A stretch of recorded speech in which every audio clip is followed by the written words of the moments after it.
सब ठीक है। न्यू अपकमिंग शो उर्फ लव है मुश्किल, तो इस शो के बारे में आपको बताने वाला हूँ। तो सबसे पहले बताता हूँ कि उर्फ लव है मुश्किल शो में सबीर आने वाले और आशीष देखने को मिलने वाले हैं मेन लीड में। और ऐसे में एक और एक्टर ज्वाइन हो चुका है, तो इसके बारे में आपको बताऊँ तो वंश सायनी है और मैच फाइनल हो चुका है। वंश सायनी है बेस्ट का गाइड एक्ट्रेस है, इसके पहले काफ़ी सारे शो में काम कर चुका है, बालिका वधू एंड बालवीर में भी काम कर चुका है।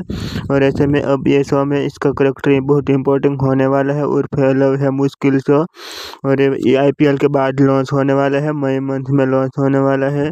और ऐसे में बहुत जल्द एक और इसका न्यू प्रोमो आउट होने वाला है, जिसमें ICC एंड सबीर दोनों दिखने को मिलने वाला है। ऐसा एक और प्रोमो आपको दिखने को मिलने वाला है बहुत जल्द।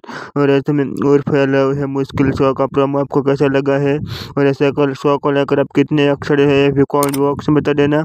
और ऐसी ही टेलीविजन से जुड़ी लेटेस्ट अपडेट पाने के लिए मेरे चैनल को लाइक शेयर एंड सब्सक्राइब कर लेना। मिलता हूँ नेक्स्ट वीडियो के साथ।